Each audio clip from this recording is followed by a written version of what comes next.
আসসালামু আলাইকুম প্রিয় ভাই ও বোনেরা, কেমন আছেন আপনারা সবাই? আশা করি ভালো আছেন। আপনাদের দ্বারা আমিও ভালো আছি। দুপুরবেলা খুবই গরমের ভিতরে জাম বানালাম, জাম খাচ্ছিলাম আর আপনাদের সাথে শেয়ার করছিলাম। আর এই যে আলু ভাজি করছিলাম, এটা আপনাদের সাথে আর কি শেয়ার করলাম। আলু ভাজি করেছি আরও আর কি তরকারি রান্না করা হয়েছে, ওটা আর কি শেয়ার করি নাই, তাড়াহুড়ো করে রান্না করা হয়েছিল। এই জন্য আমি অল্প আর কি এটা শেয়ার করলাম। আর প্রচুর গরম পড়ছিল, কোনো বৃষ্টি হয় না, কিছু না। এই জন্য খুবই গরমের ভিতরে রান্না আর ভিডিও করা খুবই কষ্টকর হয়ে যায়। এই জন্য আমি শর্টকাটে আর কি রান্নাটা অল্প কিছু শেয়ার করেছি বন্ধুরা। আর শেষ বিকালে ছাদে গিয়ে কি করলাম তাই আর কি দৃশ্যটা আপনাদের সাথে শেয়ার করলাম।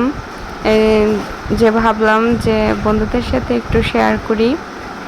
আলু ভাজিটা প্রথম হলুদ দিয়ে কতক্ষণ ভেজে তারপর হচ্ছে মরিচ দিয়ে করে নিয়েছিলাম। এভাবে আলু ভাজিটা আমার কাছে খুব ভালো লাগে খেতে। আর এই হচ্ছে দেখেন ওনাদের বাসা হচ্ছে ওই যে দেখা যাচ্ছে ওইটা। আর রাস্তা নাই এদের, পানি পাড়িয়ে আর কি যেতে হয়। এখান থেকে পানি পাড়িয়ে পাড়িয়ে যাচ্ছিল, ওই যে আমি আবার দেখাচ্ছি। এভাবে যায়, এই যে একটু বৃষ্টি হলে এগুলো কিন্তু তলিয়ে যায়, তাদের খুবই কষ্ট হয় ওখান দিয়ে যেতে। আর বিকেলবেলা একটু বাতাস হালকা হালকা, কিন্তু বাতাসটা অল্প ঠান্ডা ছিল, এই জন্য ছাদে একটু দাঁড়িয়ে ছিলাম আর আপনাদের সাথে শেয়ার করলাম যে একটু দৃশ্য দেখাই। যারা শহরে থাকেন তারা তো দৃশ্য দেখেন না আমার মতো। আমিও গ্রামের কোনো দৃশ্য সেই ছোটোবেলা স্মৃতি মনে পড়ে, যে কত অনেক মিস করি। কিন্তু কী করবো, গ্রামের মতো তো শহরে ওরকম আবহাওয়া বা সব কিছু ওইটা কিন্তু পাওয়া যায় না। আর মাটিতে যে কত বছর আগে হেঁটেছি তাও বলতে পারি না, অনেক বছর হয়েছে। আর শহরের বাড়ি এগুলো পাবো কোথায়, সারাক্ষণ জুতো পায়ে থাকে। আর এই যে দেখাছিলাম গাছটা, এই গাছটা অনেক ফুল ধরেছিল, এই জন্য আর কি ঝুম করে দেখাচ্ছিলাম। আর দেখেন শেষ বিকালে আর কি মাগরিবের আজানের আগে ভিডিওটা করা হয়েছিল, এই জন্য আমি একটু অন্ধকার অন্ধকার দেখা যাচ্ছিল।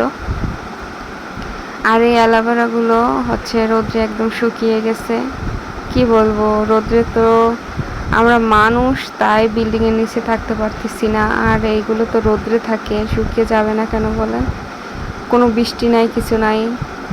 পানি দেওয়ার পরেও হচ্ছে এগুলো একদম শুকিয়ে কাঠ হয়ে গেছে। এগুলো একটু তাজা তাজা আছে, আর পাশে ওইগুলো একদম লাল হয়ে গেছে, এই যে অ্যালোভেরাগুলো। আর অনেক গাছ আছে মারাই গেছে, এই যে এই টপের গাছগুলো মারা গেছে। এই টপে ছিল গাছ, এটাও মারা গেছে, এগুলো সব মারা গেছে। এই গাছগুলো আর কি অনেক ফুল গাছ ছিল, সব কিছু একদম রোদ্রে শেষ হয়ে গেছে। আর এই অ্যালোভেরাগুলো হচ্ছে কেমন যেন লালচে হয়ে গেছে, এই যে রোদ্রে একদম লাল হয়ে গেছে। পানি দেওয়ার পরও রৌদ্র অনেক তাপ আর কি রৌদ্রের জন্য। আর ফুল গাছগুলো এই যে মরে যাচ্ছে, এগুলো ফুলগুলো কেমনই হয়ে গেছে, গাছগুলো লাল হয়ে গেছে। সবগুলোর অবস্থায় খারাপ। এই টপেরগুলো তো একদম শুকিয়ে টুকিয়ে শেষ হয়ে গেছে, এটির পাত্তাও নাই, একদম শেষ। আর এই টপেরগুলোও শেষ, নেই। আর এটা তো একদম, এই গাছটা একদম শুকিয়ে পাতা শেষ, সবগুলোই শেষ। আর এই গাছটা, এই মেহেন্দি গাছ আছে একটা, আর পাশে ওই যে আরও আছে অ্যালোভেরা গাছ। আর এই যে ফুল গাছ, এই ফুল গাছটা হচ্ছে বন্যায় পড়ে গেছে, এই জন্য এটা এখনো মরে নাই, কিন্তু আছে জ্যান্ত, কিন্তু রোদ্রে এমন হয়ে গেছে। এই ফুল গাছটা অনেক সুন্দর ছিল, কিন্তু বন্যার ভিতর পড়ে গেছে। এই পাশে আরও আছে, রোদ্রে সব কিছুর অবস্থায় খারাপ। আর ওটা হচ্ছে মাছের ঘের, ওখানে মাছ জিয়েছে আর কি অন্য লোকেরা। সবার জায়গায় আর কি বান্ডুরি দিয়ে রাখছে, বাড়ি আর কি কম করেছে। দেখেন পাখিগুলো উড়ে যাচ্ছে, কি সুন্দর দৃশ্য, তাই না? ভালোই লাগে। খুব বাতাস যদি থাকে তাইলে আরও শান্তি লাগতো, ভালো লাগতো।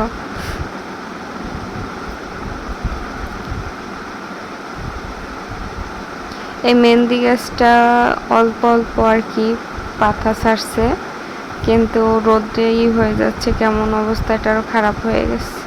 আর এই যে দেখা যাচ্ছে পেয়ারা গাছ, এই পেয়ারা গাছগুলো কিন্তু অনেক পেয়ারা ধরেছে।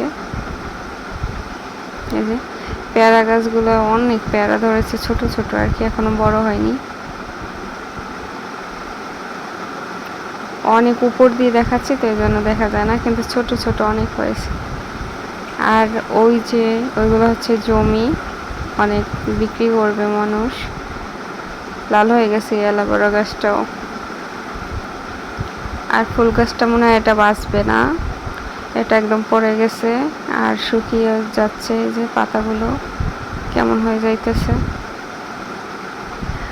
যারা আমার চ্যানেলে নতুন হয়ে থাকবেন প্লিজ একটা ফলো দিয়ে যাবেন, লাইক দিয়ে যাবেন, কমেন্ট করে যাবেন। আর ইউটিউবে থাকলে সাবস্ক্রাইব করে পাশে থাকবেন। ইনশাল্লাহ আমিও থাকবো। ভালো থাকবেন। আজকের মতো বিদায় নিচ্ছি। আল্লাহ।